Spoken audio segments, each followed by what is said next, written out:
समझ में आया कि नहीं? मतलब कि कोई भी आदमी कितना भी गुस्से में हो, गुस्से में क्या होता है, हमारी शक्ति ऊपर चढ़ती है। आदमी गुस्से में आएगा तो नीचे नहीं देखेगा। अब उसका करंट चला गया ऊपर, और ऊपर करंट जाने से शांत नहीं होता है, हटता नहीं है, तो वो नीचे आ जाए, पानी में भी करंट आ जाता है, और तो सब जगह आ जाता है, लेकिन एक धरती ऐसी है जिसमें करंट नहीं आता। समझ में आया? इसका मतलब क्या? अब धरती में ये विशेषता है क्षमा, वो सबको क्षमा करती है। कितना भी खोदो पीटो गंदगी कुछ करो, कुछ नहीं कहती है, सब इसी पर होता है, लेकिन ये कभी कुछ नहीं बोलती। बाकी और कुछ तो ज़्यादा बोलोगे पानी भी उल्टे छींटे मार देगा, लेकिन ये कुछ नहीं कहती। और अब आदमी को गुस्सा है तो उसको नीचे गुस्सा नीचे आ जाए करंट, तो गुस्सा हट जाए। नीचे कैसे आए करंट? बोलो। आदमी को छू दें, किसी को करंट लग रहा हो तो उसको छूने से क्या होगा? उसका करंट उसमें आ जाएगा, तो इसलिए ऊपर से नीचे आएगा। तो इसलिए कहते हैं गुस्से में उसके पाँव छुओ तो क्या होगा? पाँव की तरफ हाथ लगाने से करंट नीचे आ जाएगा ना, कमज़ोर कम हो जाएगा कि नहीं? करके देख लो ना, विश्वास नहीं हो तो। बाजी फिर झटक के मार दे तो शायद छूने वाला भी बाजी फिर लात मार दे। वो कभी कभी क्या होता है, अगर वो करंट झटके से लग जाता है, लेकिन फाल्ट हो जाता है। कभी कभी तो आदमी लेटे लेटे ही हाथ पाँव अपने आप ही झटक देता है, तो वो उसके अंदर ही उसकी बिजली फाल्ट हो जाती है। हमारे शरीर में बिजली बनती है, और ठीक ठाक रहे तो गड़बड़ नहीं है, लेकिन कहीं भी टकरा जाए तो गड़बड़ हो जाए। दुनिया का पहला तलाक कैसे हुआ पता है? आजकल तो बहुत तलाक हो रहे हैं। आजकल तो कोर्ट वाले बताते हैं सबसे ज़्यादा केस तलाक के हैं। दिल्ली में पहले एक ही दो वो होता था, क्या बोलते हैं, कचहरी कोर्ट। अब कह रहे हैं 8-9 हो रहे हैं, और बोले 60-70 कुल केस थे तलाक के। आज सबसे ज़्यादा तलाक के केस हैं, सारे कोर्ट तलाक से भरी। ना जी बात ना कोर्ट में तलाक तलाक वाले ही थोड़ा ही कोर्ट में। इसलिए बात यहाँ पर मुकदमे की है। तो आज केस सबसे ज़्यादा कोर्टों में इसके हैं। आगे समझने की जो बात है, मैं क्या बता रहा हूँ, अब पहले इतने नहीं थे, पर पहला तलाक कैसे होया होगा, ये बात है समझनी। कैसे होया बताया किसी को? पहला तलाक कैसे शुरू होया दुनिया में? कई आदमी ऐसे हैं, अभी भी कोई बताते होगा, वो बिजली को ऐसे पकड़ लेता है, और एक कभी क्या होता है, किसी के शरीर में अपना ही करंट आ जाता है, समझे ना? तो वो उसको कोई छुए तो उसको करंट लगेगा दूसरे को। तो हमारे अंदर भी शरीर में कभी कभी एकदम ऐसे झटका लग जाता है, तो वो फाल्ट हो जाता है अंदर थोड़ा सा। तो ऐसे ही पहला किसी देवी माता के शरीर का करंट शरीर में आ गया, अंदर का बिजली, तो उसको छुएगा कोई तो उसको करंट लगता है, तो वो आदमी जाके कोर्ट में गया कि मुझे इससे पीछा छुटाओ। तो वो बोले कि भाई ये तो बड़ी बात है। बोला मैं इसको हाथ लगाऊं तो करंट लगता है, तो ये तो भाई खतरे की बात है। तो बोले भाई इसको तो छोड़ने में ठीक है। तो वहाँ से तलाक शुरू हुआ।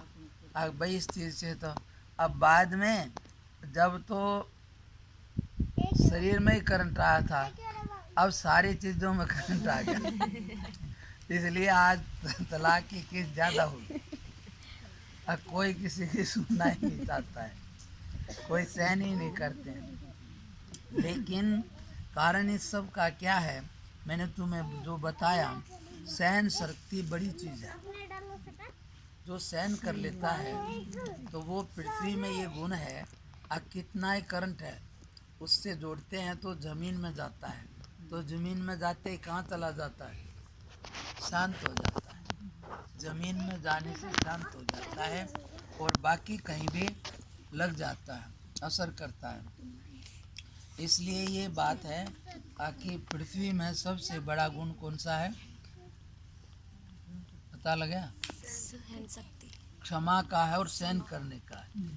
अर्थात कैसा भी हो वो सब सहन करता है, कर लेती है, और सहन शक्ति, और उसको पलट के कुछ भी जवाब नहीं देती और सबको शांत कर देती, कितना कुछ भी। तो इसलिए हमारे अंदर शरीर में आधा हिस्सा पृथ्वी है और आधा हिस्सा क्या है? आकाश। शरीर किससे बना है आपको मालूम है?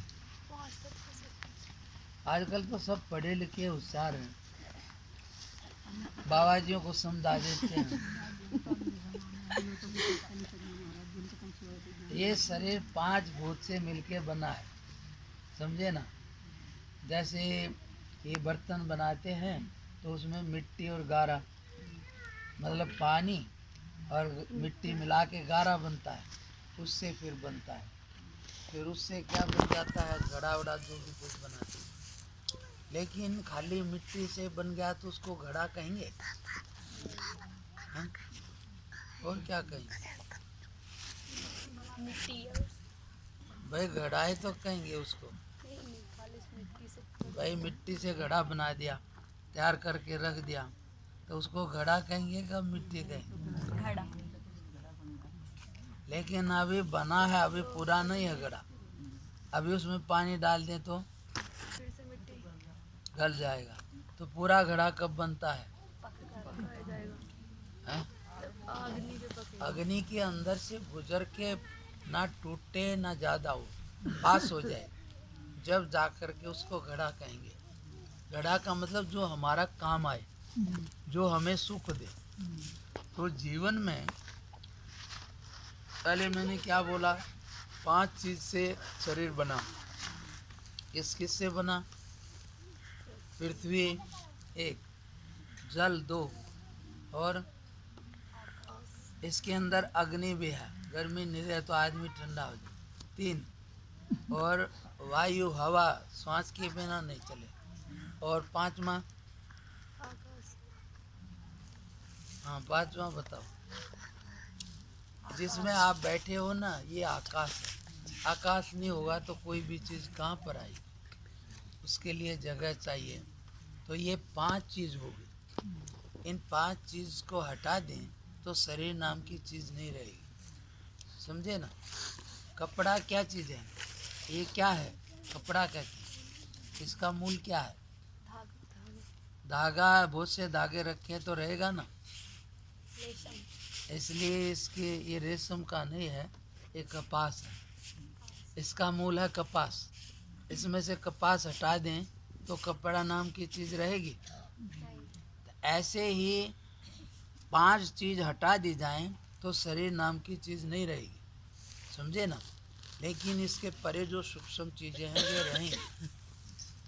तो 5 चीज़ों से मिलके मोटा शरीर बना है, स्थूल जो दिखता है। इसके आगे और भी है, वो सूक्ष्म है, वो दिखता नहीं। जैसे मन है, विचार है, ये दिखाई नहीं देते, पर सबको समझ में आता है ना, भाई हमारा ऐसा है, ऐसा ऐसा ऐसा। तो ये 5 चीज़ से बना शरीर। अब इसमें आधा हिस्से में है पृथ्वी और आधे हिस्से में चारों हुए, समझे कि नहीं? क्योंकि अब इसमें पृथ्वी में क्या है, आप धरती में रहो कितना ही गड़बड़ नहीं होगी, क्योंकि इसमें आधा हिस्सा है। और इसलिए आजकल धरती का रहना क्या हो गया, घरों में कम हो गया ना, सुबेरे से फाड़ी ले ले अब समर चल गई, मार के धूल एक नहीं रहना चाहिए जरा सा, तो इसलिए मिट्टी कम हो गई। तो बच्चों में सब में सहन शक्ति कम हो गई, मिट्टी का अंश सहन करता है। और इस में ज़्यादा मिट्टी में रहो, कोई गड़बड़ नहीं होगी तुम्हें दिन रात, लेकिन पानी में रह जाओ 1-2 दिन, सफाई फाड़ी फिरते रहो तो उंगलियां गलने लग जाएंगी, कुछ कुछ होने लग जाएगा। धान ज़्यादा लगाए ना तो उनकी उंगलियों में कुछ हो जाता है ज़्यादा पानी में रहने से। लेकिन मछली वो पानी में ही रहेगी, उसमें आधा हिस्सा पानी का है, आधे में और है, तो इसलिए उसको पानी से कुछ गड़बड़ नहीं होगी, लेकिन आदमी को होगी। इसलिए जो चीज़ जिसकी हो उससे उसको असर नहीं होता है। तो ये 5 चीज़ से तो बन गया शरीर। तो इसमें धरती है, तो धरती सबसे ज़्यादा उसको सहन करने का है। तो इससे क्या है, आगे उठते ही पहले धरती माता को नमस्कार करते हैं, करना चाहिए ताकि हमारा खटपट ना हो। अच्छा, किसी को भी बाहर से आओ, किसी को भी नमन करो तो नीचे होगा, उसका पारा ऊपर चढ़ रहा होगा तो भले वो लात भी मार दे पर एक बार तो करंट नीचे आ ही जाएगा। ज़्यादा गुस्सा होगा तो ठीक है, लेकिन फिर भी वो एक बार नीचे आ जाएगा, क्योंकि वो धरती के नज़दीक आता है अभी। और धरती से छुए तो कितना भी करंट हो फिर आदमी शांत हो जाता है। भाई ज़्यादा ही किसी का वो हो, चलो तुम और कुछ भी ना करो, वो भी नहीं करो, छुए भी ना, लंबे लेट जाओ तो अगला क्या करेगा, मारेगा क्या? कोई भी हो नहीं मारेगा ना। अब वो भले कुछ ना करे पर फिर कुछ नहीं, क्योंकि अब वो तो धरती में ही आ गया, तो इसलिए फिर उसका भी नीचे भाव आ जाएगा। तो इसलिए शरण में जाए हुए को तो बाघ भी नहीं खाता है, ऐसा कहते हैं। बाघ के जाए ना शरण तो वो भी नहीं खाता है, शरण ले ले तो। और आदमी की तो खैर जैसा भी है, पर फिर भी ये है कि धरती के अंदर सहन शक्ति है, और उसको नमस्कार सवेरे उठ के करके फिर अपना काम करे। और किसी का ज़्यादा खटपट होती है तो उसका उपाय ये है, उठते ही बिस्तर पर बैठ के कि हे परमात्मा, आप सब में हो तो मेरे में भी हो, सब जगह हो, इस जगह भी हो, तो तू ही मेरा सच्चा स्वरूप है। मैं आपको श्रद्धा भक्ति से नमस्कार करती हूँ, और मेरे से कुछ गलती हुई उसकी माफ़ी मांगती हूँ। हे भगवान, मेरे मन से, वाणी से और व्यवहार से किसी को दुख ना हो, ऐसी मुझे शक्ति दो। ऐसे उठते ही बिस्तर पर भाव से 5 बार बोलो तो दिन बढ़िया से गुजर जाएगा, लेकिन श्रद्धा भाव से। उसके बावजूद ये नहीं आके एक बार बोल दिया तो अब कुछ भी करते नहीं, फिर भी रहना है उससे, कार्य संभल के करना है, क्योंकि सब जगह आप बोल दिया तो ये नहीं गड्ढे के अंदर घुस जाओ, वहाँ देख के तो चलना ही पड़ेगा। लेकिन भगवान की कृपा से एक ठीक समझ मिलती है कि आगे ऐसा है तो भाई ऐसे कर लो, पहले से वो संभलवा देगा, एक ऐसी समझ दे देगा आगे इधर इस तरह से चलो, आगे खतरा है, दिख जाता है कि भाई खतरा है तो पहले ही सावधान होकर निकलो। तो ये भगवान की कृपा से होगा। और भी प्रार्थना है, अपनी गलती की माफ़ी मांग के भगवान का स्मरण करो, फिर भगवान की शरण लेकर के चलो, होश से जागरूक हो करके, तो जल्दी से गड़बड़ नहीं आएगी। क्योंकि भगवान की कृपा क्या है, दुनिया तो सोचती है गाड़ी बढ़िया चीज़ें सब मिल गया, ये कृपा, ये भगवान की कृपा नहीं है। भगवान ने कहा जिस पर मैं कृपा करता हूँ उसको क्या देता हूँ, वो दूसरा बिछा लो उधर से, कम पड़े, हाँ नहीं तो इधर ही बैठ जाओ। तो उसमें क्या होता है, तुम आगे हो जाओ, हाँ आगे आ जाओ आगे। हाँ और आगे हो जाओ। हाँ और आगे हो जाओ। हाँ बच्चों आगे हो जाओ। हाँ और तुम भी, यह जगह बहुत है अभी। तो इसमें क्या होता है, क्या बोला मैंने? भगवान जिससे खुश होते हैं उसे क्या देते हैं? भगवान जिससे खुश होता है उसे क्या देते हैं? हाँ क्या देते हैं बताओ? दुख दुख हैं? जिससे याद करता रहे। भगवान जिस पर कृपा करते हैं तो वो कहते हैं अर्जुन मैं जिस पर कृपा करता हूँ तो उसको बुद्धि योग देता हूँ। बुद्धि योग का मतलब क्या है कि संसार में दो बुद्धि है, एक असत बुद्धि है, एक सत बुद्धि है। असत बुद्धि कौन सी है? तुम सब तो पढ़े लिखे हो। हाँ चलो तुम हमारी क्लास के, ये तो बड़े बड़े। देखो असत क्या है, थोड़े में समझने का है। जो बराबर नहीं रहता है, कभी हो और कभी नहीं हो, उसको सत्य नहीं कहते। सत्य की परिभाषा है सतत ब्रह्म, एक क्षण भी जिसका अभाव ना हो उसको सत्य कहते हैं। शास्त्र का सत्य है। बाकी व्यवहार के लिए एक सत्य है, ठीक है। कोई कहेगा ये चीज़ हमारा अधिकार है, ये है। वास्तव में तो शरीर भी नहीं है पर एक व्यवहार है। पर सत्य किसको कहते हैं? जिसका कभी अभाव ना हो। तो इसलिए कहते हैं। अब ऐसी कौन सी वस्तु है जिसका कभी अभाव नहीं होता? सोचो, अपने जीवन में देखो, ये शरीर है, सपने में देखते हैं तो ये शरीर रहता है? नहीं रहता ना, उसका अभाव हो गया। गाढ़ निद्रा में उसका भी नहीं रहा। और भी कुछ कुछ होएगा, सब बदल जाता है। लेकिन तुम देखो, जब से तुम सबको समझ है, कोई भी चीज़ बराबर एक जैसी है?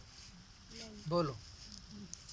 तो इसलिए सारा जितना भी असत है, जो भी जितना दिखाई देता है ना, ये सारा असत है।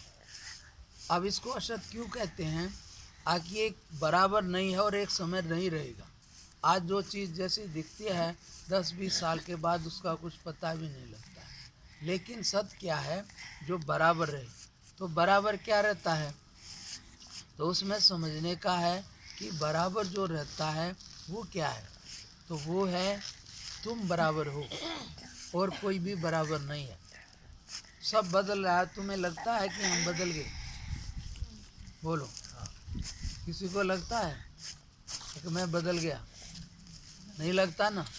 सबको वही है। सोते हैं तो उठते हैं दूसरे हो जाते हैं क्या? वही रहते हैं। बासी तो नहीं होते ना, चीज़ें तो बासी हो जाती हैं, कितना भी बढ़िया कुछ भी हो। लेकिन और फिर कोई इस चीज़ को दिखा नहीं सकता है कि हम ये हैं, बता नहीं सकते हैं। लेकिन समझते सभी हैं। आक हूँ, सहज हूँ, किसी से कोई पूछने नहीं जाता मैं हूँ कि नहीं। सब अपने आप को अपने आप समझते हैं। इसलिए इसको बोलते हैं स्वयं प्रकाश, कि तुम स्वयं प्रकाश हो। बाकी मन को, बुद्धि को, शरीर को, दुख को, सुख को, इन सब को तुम जानते हो। जानते हो कि नहीं? इसलिए कि ये तुम्हारे को जानते हैं, तुम ही तो इनको जानते हो ना। बाकी चीज़ें बिगड़ जाएं तो तुम जानते हो कि चीज़ें जानती हैं। इसलिए तुम ही जानते हो। इसलिए जो सत्य है वो बराबर है। तो किसी को ऐसा लगा आख मैं नहीं हूँ कभी जीवन में, बराबर है ना। तो ये जो सहज है बराबर, यही सत्य है। इसका कभी भी अभाव नहीं होता। और यही आत्मा में शुद्ध स्वरूप में जब जाते हैं, बाहर से सबसे मन हटते ही क्या होता है? नींद में जाते ही क्या होता है? अपने आप में अच्छा लगता है कि नहीं? बोलो। वहाँ कुछ करना पड़ता है? कुछ नहीं करना पड़ता। दुनिया में दिन रात कितनी मेहनत करनी पड़ती है, तब भी थोड़ी देर के लिए कुछ अच्छा लग गया तो लग गया, लेकिन बराबर कुछ अच्छा नहीं लगता है। और यहाँ पर क्या करना? बस इधर से मन हटाया और उधर गए और अच्छा हो गया। और इस अच्छे के बदले में दुख नहीं आता। संसार का कोई भी अच्छा हो, बदले में दुख भी आता है, बंधन भी आता है, रोग भी आता है। लेकिन ये अंदर का सुख है, अपना है, आत्मा का है, तो वहाँ कोई खाए पिए का और गाने बजाने का नहीं है, अपना है। इसलिए वो अंदर का है, तो वही अपना सुख है, उसी को लेकर के बोलते हैं कि ये अंदर का अपना आत्मा का है। तो ये सहज है, इसमें किसी की भी जरूरत नहीं। और सत तुम हो और होना, तो इसलिए जो परमात्मा और आत्मा है वो बराबर है। आत्मा क्या है? ये जो तुम अपने आप को समझते हो ना, होना, यही आत्मा है। इसका कभी अभाव नहीं होया है और होगा भी। कभी लगता है कि होया किसी को भी, अब मैं नहीं हूँ, इसलिए ये बराबर है, इसलिए सत्य है, और बाकी कुछ भी बराबर नहीं है। ऐसा समझ करके क्या करने का? अब दो बुद्धि है, एक संसार की है, बाहर की चीज़ों का मन है, एक है सत्य, दो है। तो भगवान जिस पर कृपा करते हैं उसको बुद्धि योग देते हैं। बुद्धि योग से क्या होता है कि क्या ठीक है, क्या गलत है, कौन सी वस्तु कैसी है, ये समझ आ जाए, इसका नाम है बुद्धि योग। अर्थात ऊपर से चीज़ें अच्छी लगती हैं लेकिन परिणाम में दुखदायी हैं, ये समझ लिया तो इसको बोलेंगे ठीक समझ है।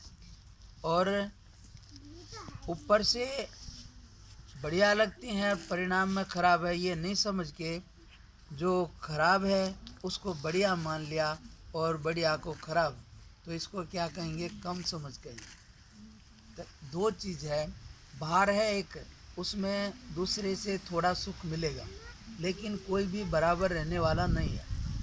एक है अंतर का, आत्मा है, तुम्हारा अपना है, वो बराबर रहने वाला है और कोई भी बराबर रहने वाला नहीं है। उसमें किसी की भी पराधीनता नहीं करनी पड़ती, किसी की भी गुलामी नहीं करनी पड़ती, और इसमें बहुत कुछ करना पड़ता है। इसलिए संसार की चीज़ों के लिए सारी जिंदगी क्या कितने जन्म हो गए मरते मारते, लेकिन आज तक किसी को संतुष्टि मिले, शांति मिले। तो इससे ये समझ में आने की बात है कि इसमें लगेगा कि ऐसा होके हो जाएगा, ऐसा होके हो जाएगा, लेकिन होगा कुछ नहीं। आखिर एक दिन निराशा और आदमी की, जयराम जी की, इतना ही होता है। लेकिन फिर भी ये भगवान की माया को या कुछ भी को ऐसी है कि इससे निकलना बड़ा मुश्किल है। इसलिए कहते हैं कि जैसे कल ही हम एक कहानी पढ़ रहे थे तो उसमें आया कि माया, एक माई बहुत होशियार थी, तो उसने कहा कई आदमियों से, जो हमारा ये घड़ा भर देगा उसको मैं इतने पैसे दूंगी। तो कुछ आदमी आ गए, अगर चलो अच्छा है, हम इसको, जाओ उधर मंदिर पर दौड़ के आओ, जाओ। तो उसको वो बोलेंगे कि, तो कई आदमी आए, आगे इतने पैसे, बोले ठीक है हम भर देते हैं। तो उसने बड़ा घड़ा रख दिया और वे लग गए भरने। शाम हो गई, नहीं भरा, काफ़ी दिन हो गए, बोले पैसे, अब पैसे किस काम के, घड़ा तो भरा ही नहीं है। अब ऊपर से घड़ा रखा, नीचे उसने क्या किया, एक नाली लगा रखी है अपने खेत में, तो जितना भी पानी डालो वो जाता रहे, उसका अपना काम चलता रहे। तो बहुत वो सारी ज़िंदगी हो गई भरते भरते, सोचे आज भर जाए, कभी भरागा नहीं। तो फिर वो बोले पैसे दो। तो वो ज़्यादा, जब बहुत दिन हो गए, यार ऐसे नहीं, हम तो, बोले तो इधर आओ दरवाजे से बाहर। उसने खिड़की से झाँका तो बोला इधर देखो, इधर से आओ। तो उसने ऐसे मुंह निकाला खिड़की में, तो उसको डंडा दिया, तो उनके दांत टूट गए। तो वो दांत टूट गए तो बेचारे वो हो गए। तो ये तो कहानी है, लेकिन समझ क्या है, सच्चाई जन्म जन्म से सभी लग रहे हैं सुख के लिए, आगे ये होके सुख हो जाएगा, ये होके हो जाएगा, ये होके हो जाएगा। लेकिन वो डंडे का मतलब क्या आया, ये संसार की माया ऐसी है, आगे दांत टूट जाते हैं, दिखना बंद हो जाता है, यही डंडा है माया का। आके सारी जिंदगी उसके लिए लगाता है। आगे घड़ा भर जाएगा, आज भर जाएगा, कल भर जाएगा, लेकिन वो दिन रात लगे रहते हैं, पर एक दिन खबर उसी की छुट्टी हो जाती है। ये सभी के साथ है, इसमें ये नहीं सोचना आकि मैं कोई औरों की बात करता हूँ, सभी का। और एक जन्म से नहीं, अनंत जन्म से है। कितनी बार इसके लिए मरे मारे, लेकिन आज तक किसी को शांति नहीं मिली। तो इसलिए क्या है, असत के पीछे गए तो ये सारा असत है, इसके पीछे भागना। लेकिन सत है तुम्हारा आत्मा, परमात्मा, भगवान, उसका नाम, उसके पीछे जाओ, थोड़ा भी चलो। कई हमारे कोई बोलते हैं, महाराज वो बाबा जी बड़े ठाठ करते हैं, मगा मिल जाए तो तू भी कर ले। कोई कहता है वो तो नाचते हैं, ऐसा बना रखा है। मगर ये तो भाई वक़्त की बात है, किसी को मिल गया, किसी को नहीं मिला, लेकिन इससे हो क्या गया। पर समझने की बात क्या है, मगर तुम्हें ये चीज़ें दिखती हैं, तुम सारी ज़िंदगी कमाओ तो ये चीज़ नहीं मिलेगी, लेकिन वो अभी परमात्मा को कुछ नहीं जानते, उसके नाम पर गए ही हैं। ये सारी चीज़ें फ्री में मिल रही है, समझे कि नहीं। यानी कि दिखता नहीं है कुछ भी, खाली उसका नाम और भाव ही करे तो ये सारी ज़िंदगी जो मेहनत से नहीं मिलता, उसके नाम मात्र से मिल जाता है, समझे कि नहीं। हम चोरी करते, कुछ करते, रोटी नहीं ठीक से कुछ भी खाने, अभी भगवान के नाम पर है, खाने का इतना सामान होता है, देखने से ही मन भर जाए। और नहीं तो कौन किसको पूछता है, कोई अपने घर वाले को बना के नहीं दे, खुश हो के 10 नखरे करेंगे, यही काम है हमें, और भी करना। लेकिन ये भगवान की महिमा है, अगर उसके रास्ते जलने मात्र से दुनिया की सब चीज़ें फ्री में आ जाती हैं, कुछ मेहनत नहीं करनी। और इनके लिए कितने भी जन्म लगाए लेकिन नहीं मिले। एक साधु था, उसको चांदी का वो रखता था थूकने का, तो किसी ने कहा इस चांदी के इसमें थूकते हो बूढ़ा, बोला रहा इसने बहुत परेशान करा हूँ मैं। बोला इसकी वजह से मैंने कितने दुख उठाए हैं, आज बाबा जी हो गए, ये फ्री में आ रही है, आज इसको मैं सिद्धि करता हूँ, बदला उतारता हूँ। अब मेरे को इसने कितना परेशान किया, आज इसमें मैं थूकने के लिए रखा है इसको। तो कहने का है कि संसार में लगेगा कैसा होके होगा, लेकिन कहीं कुछ होने का नहीं है। भगवान सच्चा बंधु है, बिना स्वार्थ के भला करने वाला, प्रेम करने वाला, और दुनिया में कोई नहीं है। ऐसा समझ के यदि किसी को लगे तो उसका थोड़ा सा भी सहारा ले लो, लोक भी सुधर जाएगा और परलोक भी सुधर जाएगा। बाकी इन चीज़ों के लिए कितना ही कुछ कर लो, ये भी नहीं मिलेगी। वो टेढ़ा हो जाए ना तो अपने घर में आई वस्तु सुख नहीं दे सकती, और वो सीधा हो जाए तो जंगल में भी ठाठ हो जाए। तो इसलिए ये है कि सुख का आनंद का आधार आत्मा है, वही शुद्ध स्वरूप से परमात्मा है बस।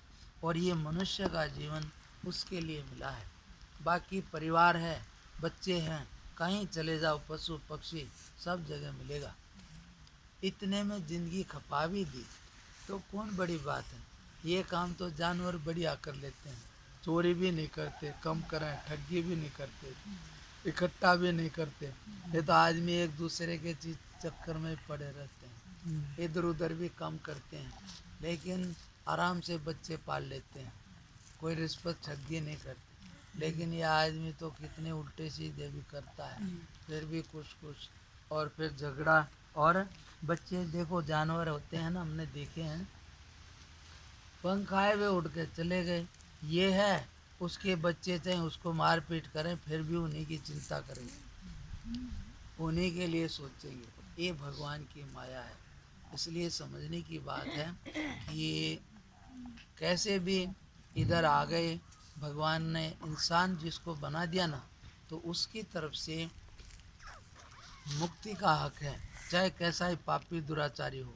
लेकिन संसार की सब चीज़ें सबको नहीं मिल सकती, वे तो पुराने पुण्य से मिलती हैं, भाग से। एक कुत्ता है, गाड़ी में घूमेगा, बढ़िया नाला धुलाना रहेगा, लेकिन उसका पुण्य है, पर वो कल्याण नहीं कर सकता। एक आदमी गरीब है, दुखी है, भिखमंगा भिखारी, वो कल्याण कर सकता है, क्योंकि उसको मनुष्य जीवन मिला।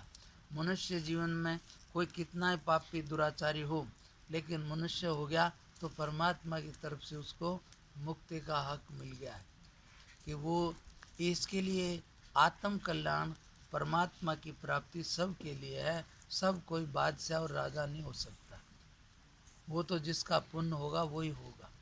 इसलिए संसार की चीज़ें पहले के पुण्य से मिलती हैं, और भलाई का रास्ता अभी हाल की मेहनत से मिलेगा। तो कोई भी जिसको जो भी चाहिए, बुराई के बिना जीवन जियो, समय पाकर तुम जो चाहोगे हो जाएगा। सबसे बड़ा भजन का मतलब हल्ला करना नहीं होता है। सत्कर्म करो, बिना बुराई के जीवन जियो, किसी को तकलीफ नहीं करो, और जिससे किसी को खुशी हो, सुख हो, ऐसे कर्म करो। इसका नाम है भजन। प्रार्थना करो, अभी मैंने बोला, कि हमारे मन, वाणी और व्यवहार से किसी को दुख ना हो। ये भजन की शुरुआत है। भजन हल्ले का नाम नहीं है। भजन की शुरुआत है कि हमारे से किसी को दुख ना हो। भजन किसको कहते हैं? वो शेर नहीं है इधर, तो इसलिए उसको कहते हैं कि हमारी शुरुआत किससे होगी, अर्थात इसको कहते हैं कि सेवा। भजन का मतलब क्या है? सेवा। और सेवा किसको कहेंगे? जिस चीज़ की अगले को जरूरत हो, उसका नाम सेवा है। भूख ज़्यादा खाए को भोजन दें बढ़िया, तो वो सेवा है कि उल्टा है? उल्टा है। इसलिए सेवा है ज़रूरत की, यानी कि जिस चीज़ को जिसको ज़रूरत हो, बड़े हों, अपने बराबर के हों, छोटे हों, किसको जो चाहिए, जिससे अगले को अच्छा लगे वो दो, तो ये तुम्हारा भजन बनेगा।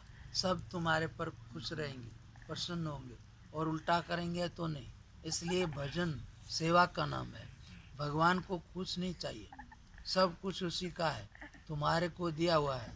जितना ज़रूरी है भगवान सब पहले से दिया है। खाते तुम हो, हजम भगवान की शक्ति करते हैं। सोते तुम हो और जागता भगवान है। इसलिए जितना ज़रूरी है वो सब करता है, उसको कुछ नहीं चाहिए। फिर भी क्या चाहिए? प्रेम। प्रेम क्या होता है? कोई स्वार्थ नहीं होकर के अगले के प्रति उसकी खुशी का ख्याल करना, बदले में कुछ ना चाहना, इसका नाम होता है प्रेम। और जहाँ कुछ बदले में चाहना आए तो वो तब काम होता है, स्वार्थ होता है। इसलिए प्रेम के लायक एक परमात्मा ही है, वो प्रेम करता है और करना सबको प्रेम देता है, बदले में कुछ चाहता नहीं है, केवल प्रेम ही। प्रेम का मतलब ही है कि केवल अगले की खुशी का ख्याल करना, ना कि बदले में कुछ चाहना। इसलिए काम घर में सारे करने पड़ते हैं, करने ही पड़ेंगे, ये भी नहीं कहते हम नहीं करो, लेकिन इतना ही है भाव बदलो।